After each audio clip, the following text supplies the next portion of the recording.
dito kasi habang kami po ay naghintay sa kasi mayroong 'di ba yung mayroong buong meeting dito sa hindi lang meeting kundi prayer meeting at seminar ng Life Spirit Seminar dito sa Love Flock sa Roma. Kasama natin ang founder na si Bingbong Crisologo at yung si Brother Jing Mendoza.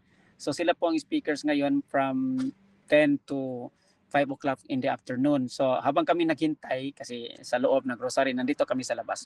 So po, yun, maganda ang mga ebanghelyo natin ngayon kasi habang nandoon kayo sa biyahe, nagpipilgrimage dito kami. So mayroon tayong pinaghandaan sa bawat isa sa atin kung saan man ang Sunday na ito ay maging mapuno tayo sa kabanalan presensya ng Diyos. Amen po. So kung saan man kayo sa Pilipinas, sa Germany, sa France, sa Amerika, at kanya-kanya tayong mayroong panunungkulan at palagi nating tinugunan ang panawagan ng Diyos na makinig sa kanyang salita sa ating kaparaanan ng Friends of the Bar. So salamat po sa bawat isa. Happy Sunday. At ganun lang din na nakita natin sa first reading, second reading at saka sa gospel, kung mabuo natin ng ating buuhin ito sa isang paksa na yung sinasabing higit na ikakalugod ng Diyos na unahin siya. No, seek ye first the kingdom of God. Amen. And love Him above all, first of all. No, pag seeking first, talagang unahin siya and above all. So ganun lang ang guidance natin sa buong mag-araw na ito, na ang pagmamahal natin sa Diyos na unahin siya at nakakahigit sa lahat ay talagang siyang mangunguna, lalo na sa linggong ito.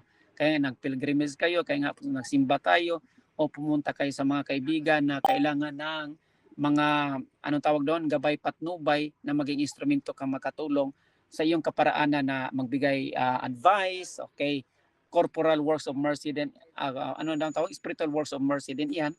At kung nakikinig tayo dito sa mga seminar, ay pagpupalago din ito sa anong tawag? Kasi isang lang kasing purpose ng Diyos para sa ating lahat. Bilang mga nilikha niya, ano lang purpose na together na maging common sa buong araw? Na mamahalin. No? We know, we love, and we serve God more. Kasi to know, love, and serve God more, talagang hindi natin siya maunang pagserbisyon, paglingkuran at mamahalin at above sa lahat kung hindi masiayos o maayos ang ating isip, yung pananaw. So, yun po. Nga sa lahat ng mga pagkilos na ito na ginagawa natin, pakikinig sa salita ng Diyos, ay siya pong tutulong sa atin na papalago sa ating layunin na we know, love, and serve God for more. And first of all and above all, God first. Okay? At din susunod ang ating mga tulong sa kapwa.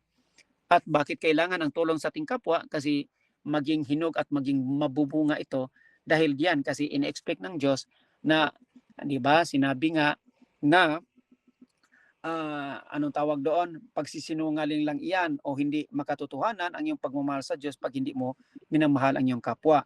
Kaya nga very obligation din ito na pinapatawad ba natin ang kapwa, wini-welcome ba natin ang kapwa. Yung welcoming po, nakita natin sa first reading, naalala nyo? Yung sa first reading natin, nandoon si Eliseo, yung propeta Eliseo, wini-welcome ng babaeng mayaman na may matanda ding asawa. Walang anak. So yung welcoming attitude, yung behavior na pagiging welcoming sa lahat ng mga kakilala o hindi kakilala, sumikat man o hindi sumikat, basta nangailangan, pero kakilala na ito si Eliseo kasi propeta at mabuting tao, wini-welcome. So yung welcoming attitude, yung behavior po, lalo na sa Friends of the Bar, tinatawagan tayo dito na para walang masaktan ng mga kaibigan, masaktan ng mga guests, i-welcome po natin kasi hindi natin alam, panauhin pala siya ng Diyos. Di ba? Instrumento pala siya ng Diyos na ikaw ay nilapitan at sinamahan ng Diyos. At siya yung makatulong sa anong kaparaanan na iyong pangailangan. Di ba po? Sa first reading, di ba? Si Propeta Eliseo, di ba? Yung lahat ng mga magandang kalooban na ibinibigay ng mayaman sa mag-asawa na ito, napag-alaman na wala pala itong anak. O di ba? So si Propeta Eliseo, ay sige, patawag mo ito, ang itong babae na mayroon pa lang siyang kailangan. Kaya nga sinabihan na mula ngayon in 1 year, magkaroon kang anak. Matindi, no? So hindi natin alam na marami ng panauhin bumisita sa atin na siya pala ang kaparaanan ng lutas ng iyong problema. Di ba po? Amen po ba tayo diyan, mga kapatid?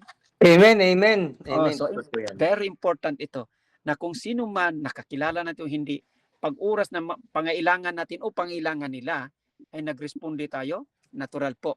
May katumbas na mga biyaya na kaloob ng Diyos kasi minamahal natin ang ating kapwa.